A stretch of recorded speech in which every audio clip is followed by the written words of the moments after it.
Smita Patil Hindi cinema की दमदार actress थी, लेकिन उनकी प्रोफेशनल लाइफ की तरह पर्सनल लाइफ इतनी खास नहीं रही।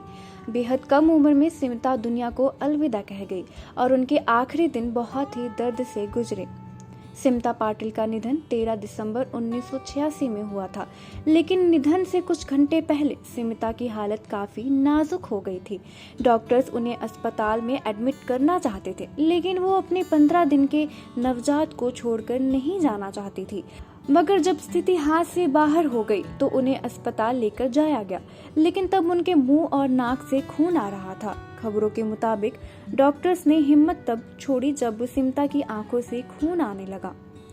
उस समय जया बच्चन ने दिल्ली से एक ब्रिटिश न्यूरोसर्जन को बुलाने की पूरी कोशिश की थी, लेकिन तब तक बहुत देर हो चुकी थी। दरअसल सिमता पाटिल ने परिवार से बगावत कर शादीशुदा और 2 बच्चों के पिता राज बब्बर से शादी की थी। सिमता की मां इस शादी के खिलाफ थी। वो नहीं चाहती थी कि उनकी बेटी शादीशुदा राज बब्बर से शादी करे, लेकिन जिद करके सिमता ने राज संग शादी कर ली। हालांकि सिमता ने अपनी बायोग्राफी में इस रिश्ते को प्राइवेट हेल और एक दर्दनाक सफर बताया था। राज बब्बर से शादी के बाद सिमता को काफी आलोचनाओं का सामना करना पड़ा। सिमता को होम ब्रेकर तक कहा गया।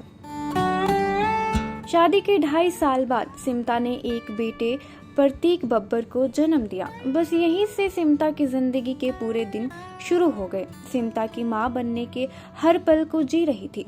परिवार में खुशियों का माहौल था, लेकिन बेटे के जन्म के बाद सिमता को इन्फेक्शन हुआ। वो बीमार रहने लगी, लेकिन उन्हें ये नहीं पता था कि ये उनकी जान ले लेगा।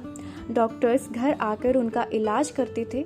डॉक्टर्स आते थे और एक्ट्रेस को ड्रिप लगाकर चले जाते थे, क्योंकि वो हॉस्पिटल बेटे को छोड़कर नहीं जाना चाहती थी। सिमता की मां उनके साथ रहकर बेटे की देखभाल किया करती थी।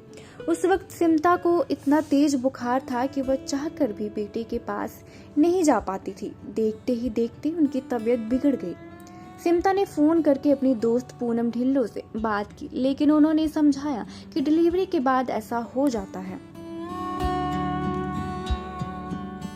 मगर 13 दिसंबर के दिन राज को किसी मीटिंग में जाना था। वह बाथरूम से वापस लौटे तो देखा कि सिमता का पूरा चेहरा पीला पड़ चुका था।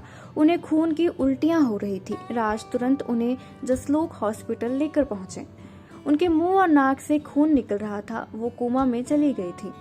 उनके दिमाग ने काम करना बंद कर दिया था। कुछ रिपोर्ट्स के मुताबिक डॉक्टर्स ने उम्मीद तब छोड़ दी जब उनकी आंखों से खून निकलने लगा। उसी रात 12:25 पर सिमता ने दुनिया को अलविदा कह दिया।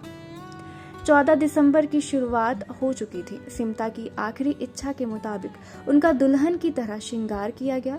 सिमता चाहती थी कि जब भी उनकी मौत हो तो उन्हें एक सुहागन की तरह विदा किया जाए। मां के कहने पर उनकी ये इच्छा मेकअप आर्टिस्ट दीपक सावंत ने पूरी की थी। सिमता ने निधन के बाद प्रतीक को नानी ने पाला और राज बब्बर अपनी पहली पत्नी के पास वापस लौट गए। समय बीतता गया और प्रतीक की पिता के लिए नफरत बढ़ती गई।